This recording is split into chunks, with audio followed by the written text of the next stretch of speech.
Mali News jabaran la jabago amnu sogolindu onna shu anikli oni nyamuma be tarata octobre kalo kile mwa aniduru samba fla ani mwan fla kuna foni folo Abdoulaye Diop kuntakale do takamala Senegal nambore no ameta Guinée kunakili Musa Dadis Camara ka gardi kori mafachi akunula kumina gardi kori are rebiga kuma akoka kuna foni wala le amnu di orma aka flashen fo konnana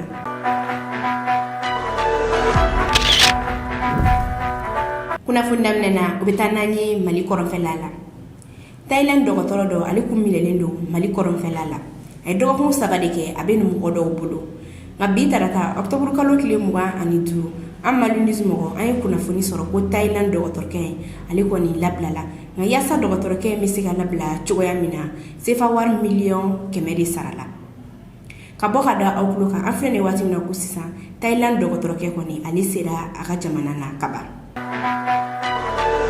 abisimle aka flashen fo konnana komi tunya fo nyina madame nena Mali ministre no Mali ani jamana wero ko nyina bol kama Abdoulaye Diop ale kuntalendo takamala Senegal jamana kuntigi fe Macky Sall kunu dene octobre kalo kile mukwa annani o takamay kunde kata Mali jamana kuntigi ga chila se Macky Sall ni o chi teria ani balmaya foli ni takamay se fe ko ni Abdoulaye Diop ale sebendi Macky Sall ma sebem ko ndana colonel Assimi Goïta abiga wala nyuma don foli ke ka nyeshi Senegal jamana kuntigi ma ani boya masiki nga ni Abdoulaye Diop kan takamay takalaje ibaye ka fo ko wera be takamay jukoro ni oyi Côte d'Ivoire militaire binan ani wormi nelendu Mali konnana sabula kuna fodi me amalu nizum ko bulu o kuna fodi bayira ka fo ko sibirido octobre kalo kile muga ani fla Mali ministre no Mali ani jamana wera ko nyina bol kama Abdoulaye Diop ali kun takalendo takamala kara ni oyi Togo dugu bele badoy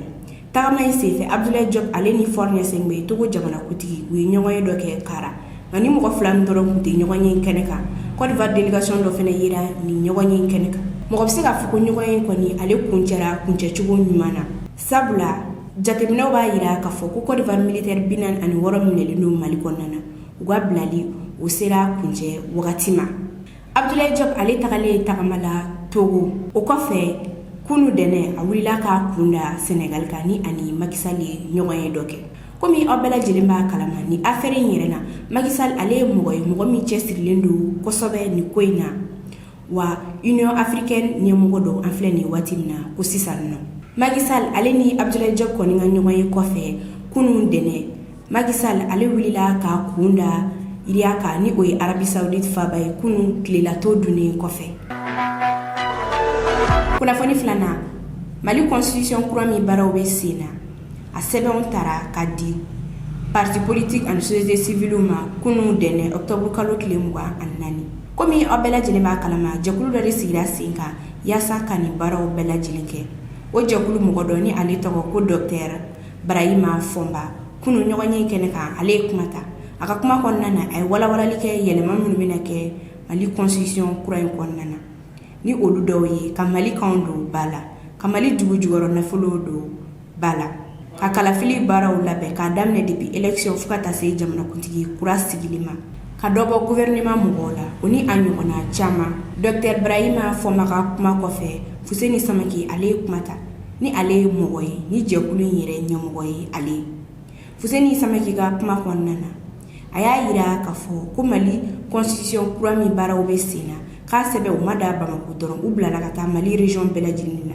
ko sabula malien bela jirinde damaka kani sebe yeli ani fene ko jekulu mi sira senka yasa kani baraw bela jiringe ka jekulu mo bela jiri malien di Fuseni Sameki ka kuma konnana ala donia ka fo kulu ko ngala nyinite ka yelema do Mali constitution korolina nga ku ka la nyine femi o de ka constitution kura sigi senka nga angaje anga Fuseni Sameki yele lame. L'avant-projet a été conçu dans l'objectif général de donner à notre pays une assise juridique et institutionnelle renouvelée pouvant lui permettre de relever les nombreux défis auxquels il fait face.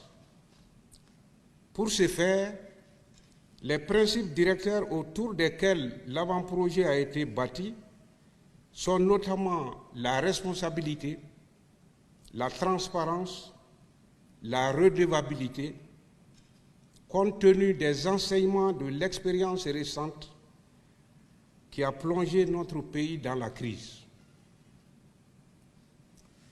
Le compte rendu que nous allons faire à votre illustre institution va s'atteler à présenter essentiellement les innovations marquantes de l'avant-projet.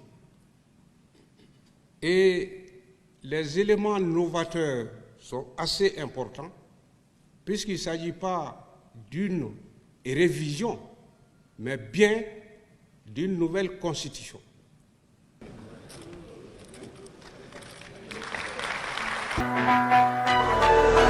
kunnafoni sabana mali polisiw ye giri kura saba sɔrɔ ni giri kura saba nunu a kelen bɛna taa bila pont dagolo la ni giri kura saba nunu kɔni u koloba karila mali ministre de la sécurité de fɛ ni ale tɔgɔ ko Dawud Ali Mohamedine kunun dɛnɛ octobre kalo tile 24 komi aw bɛɛ lajɛlen b'a kalama ni accident kɛra pont sanfɛla la walima ni mobili dɔ ye panne kɛ sani u ka se ka na mobili nɔfɛ a bɛ mɛn dɔɔni nka ni giri saba ninnu kɔni sɔrɔli u bɛna kɛ sababu ye ni accident walima ni mobili dɔ ye panne kɛ polisiw bɛna na wuli n'u ka giri ye ka taga o bolifɛn ta ka bɔ pont sanfɛla la ni ye Dawud Ali Mohamedine yɛrɛ de ye kumakan ye ni giri saba ninnu kɔni ni ye kibaruya dumanba de sabula ni bɛna kɛ sababu ye ni accident walima mobili dɔ ye panne kɛ ka embouteillage nɛmɛnɛmɛ kɛrɛnkɛrɛnnenya na baarakɛdenw na kunnafoni naaninan komi y'a to Musa Dadis Camara ka garde corps ye marifa ci a kunkolo la garde corps yɛrɛ a ye walawalali kɛ a ko kan komi aw bɛɛ lajɛlen b'a kalama ɲinɛ y'a san 13 de ye Conakry stade la mɔgɔ caman ne bɔnɛna u ni na wa bin kɛra muso caman ne kan Conakry militaire fɛ a yirala k'a fɔ ko Musa Dadis Camara k'ale to Guinée jamana kuntigiya la ale de ye militaire bila u ka taa nin walen kɛ o hukumu kɔnɔna na Musa Dadis Camara ale n'a nɔfɛ mɔgɔ dɔw nɔ minɛna nin ko in na ni olu dɔ ye Tumba Jakite ni o yɛrɛ kun ye Musa Dadis Camara ka garde corps ye ni affaire in na kiri tigɛli baaraw olu kun daminɛna nka a tilala ka lajɔ octobre kalo tile 4 tɛmɛni kiri tigɛliw kɔni olu daminɛna kunun dɛnɛ octobre kalo tile 24 Tumba Jakite ni ale kun ye Musa Dadis Camara ka garde corps ka to jamana kuntigiya la wele bilala ale ma baara la k'a ɲininka a ka kuma kɔnɔna na a y'a yira k'a fɔ k'u kun kelen don ka mɔgɔ dɔw minɛ k'olu latugu PM3 la k'ale taara o mɔgɔw labila k'a kunda Tundara kan ni mɔgɔ ninnu ye k'u selen Tundara Tumba Jakite ale y'a yira k'a fɔ ko Musa Dadis Camara ani a ka kɛlɛkɛcɛw wulila k'u kunda olu ka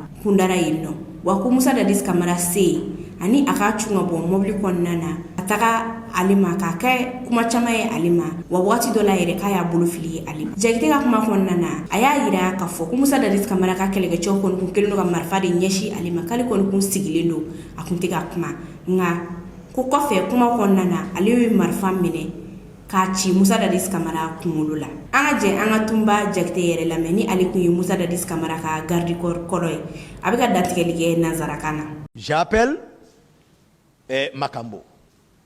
J'ai dit Makambo, où tu es? Il dit qu'il est juste à la hauteur de l'aéroport là-bas. J'ai dit qui t'a dit d'arrêter les gens? Il dit c'est le président qui l'a dit. J'ai dit qui te commande? Il dit tu ne me commandes pas. J'ai dit bon, retourne-toi, tu vas les faire sortir. Il dit il ne peut pas. J'ai dit d'accord. J'ai laissé l'affaire de sacrifice là. J'ai pris mon véhicule direct chez Baldé. Je suis parti monter là-bas. Le CC était avec moi. Il dit, bon, Tumba, il faut t'asseoir. J'ai dit, si tu me dis ça, tu vas me connaître tout de suite. Où sont les hommes? Il me dit, ah bon, ils sont au PM3 là-bas. Je sors. Je descends, je n'ai même pas retardé. Je suis parti au PM3. Là-bas était sécurisé. Je suis venu, il y a le colonel qui est là-bas, j'ai vu le colonel Balamou, CC Balamou. Il voulait s'éclipser, partir. J'ai dit, hé, viens, viens. Il est venu. J'étais sur mes nerfs maintenant. J'ai coupé ses grades. J'ai tiré une balle sur le visage ici. J'ai dit, où sont les hommes? Fais-les sortir. Ils ont fait sortir ceci. Je les ai pris, aller à Kundara. Général Baldé et C.C. Balamou qui sont partis le trouver là-bas au camp, à la présidence. Je n'étais pas là-bas, je ne sais pas ce qu'ils l'ont raconté. Dadis ne m'a pas appelé. Rien, c'est-à-dire je suis devenu, voilà, quelqu'un maintenant à vendre. Il se lève tout avec ses hommes. Moi aussi, je vais parler comme ça avec ces hommes. Ils ont débarqué à Koundara. Je les ai entendus venir. Il y a un élément qui a dit, ils sont venus gauche. J'ai dit, non, laisse. Aujourd'hui, c'est bon. Ils n'ont qu'à venir. Donc, ils sont venus. Toujours pour vous expliquer l'état d'âme, toujours de président Dadis. C'est lui qui conduisait encore. Quand il est venu, le véhicule même n'a pas garé, il a sauté. Il a laissé le véhicule, il a abandonné le véhicule d'abord. C'est le mur du mât qui a arrêté le véhicule. Général Baldé était là-bas. Parce que lui, il était assis à côté de lui. Il est descendu. Moi, j'étais assis. L'état dans lequel je l'ai vu, je ne l'ai même pas donné sa ration, je suis resté assis. Les CC sont à côté de moi. Bon, dès que lui commence à faire comme ça, c'est fini. Il a commencé à tempêter. Il a tempêté. Moi, je suis assis, je le regarde.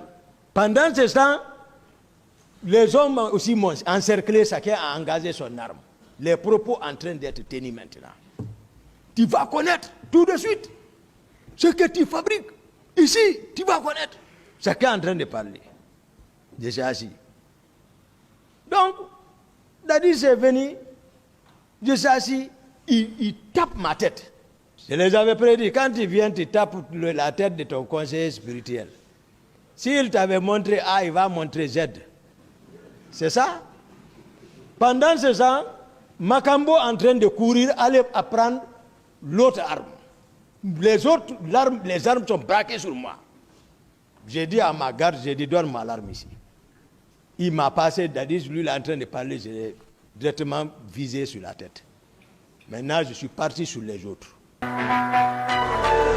Kunafoni duruna Burkina militaire tamborena unina jibo bamagachuwa attaque do senfe. Kunu dene octobre kalo kilemwa annani. Bamagachuwa tara Burkina militaire attaque jibo. Jibo ni ale Burkina dugudoy. O attaque senfe Burkina militaire tan ulu bonena unina. Ninga mogo bidru bonyangu ulu bana. Anflene watimna ko sisa bana bagato ko nbe do watro la furakelula. Ami do rike ala ka hina bamagato la kala fadi bana bagato ma. Attaque senfe koni Burkina militaire u joro fi sabula wulila nuga pankuru ye ka tatu bamagachula ni ka dankari atakina. O senfe Burkina militaire u ye bamagachi ta ani sheki faka. Burkina militaire ka chef d'état-major Ali Dusuku kamine bora kapma. Aka kuma konna na ayta shiblake ka nyeshi bamagatoma ninga do donge ka nyeshi bana bagatoma. Komi abela jinima kalama nyina ya sanda ma do bamagachi wale ukon be Burkina. Captain Ibrahim Traoré ni ale Burkina jamana kuntiki kurai ale koni sigile ayira ka fu kumina fere bela jeli sigi sinka yasa ka dankari ni bamagachi kelena chugamna ame do rike ala ka dankari Burkina bamagachi kelela.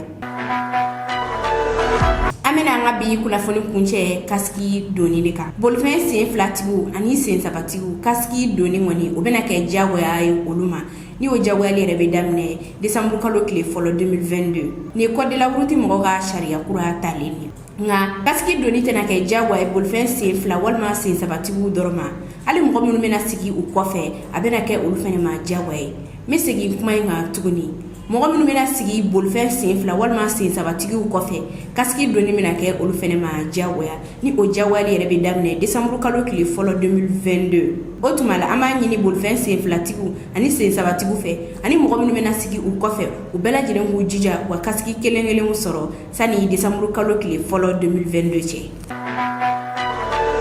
nene kunye anga bi flash info kada outlook ani che akalla mel ko nyana anga fulibe an laje baka belajeli keren yana minu be ga laje ka bol libi aw ka mbe wakati were. Moi, je ne m'attaque pas aux vidéomans. Moi, je serais fier de dire, c'est pas du mensonge, de dire que l'hélicoptère qu'on a eu aujourd'hui peut en 2 minutes atteindre les États-Unis. Stop. Pour dire à mon aîné, avec tout le respect que je vous dois, vous savez, quand on est sur une chaîne de télévision, ce sont des millions, des centaines de milliers de gens qui nous regardent. ce qu'on dit ici, c'est très important de faire extrêmement attention. Vous êtes un responsable des partis politiques ou de regroupements, ou en tout cas de dynamique politique, vous l'avez dit, avec tout le respect que je vous dois, je vous invite à faire extrêmement attention à ce que vous dites. Quand vous dites que nous venons d'acquérir un hélicoptère qui peut atteindre les États-Unis en 2 minutes, je crois que ceux qui nous regardent, il ne faut pas qu'on nous juge tous de la même manière, parce que ce que vous venez de dire, je ne peux pas m'asseoir sur un plateau de télé et laisser ça passer. C'est grave. C'est grave venant des responsables, venant des Maliens avertis et conscients. Et quand on mène des débats, surtout sur les chaînes de télévision, ce sont des militaires qui nous regardent, des familles des militaires qui nous regardent, nos concitoyens de la diaspora et c'est de l'intérêt qui nous regardent. Avec tout le respect que je vous dois, monsieur, vous avez dit ici que vous cautionnez la propagande. Nous ne cautionnons pas la propagande. Même si on fait de la propagande sur la base de la vérité, si on achète des derniers avions, toute dernière génération, et que c'est vrai, parler là-dessus, promouvoir que l'armée malienne vient d'acquérir des hélicoptères toute dernière génération, si c'est vrai, c'est une fierté. Mais si c'est faux et que vous dites que vous voulez vous inscrivez dans cette dynamique de mensonges que certains diffusent en longueur de journée, je suis désolé, monsieur, en tant que responsable de parti, vous devez vous garder de ça. Je suis choqué d'entendre un responsable de parti dire qu'il y a un hélicoptère qui peut quitter le Mali pour atteindre les États-Unis en 2 minutes et qui nous dit qu'il soutient la propagande autour de ça. C'est gravissime, monsieur.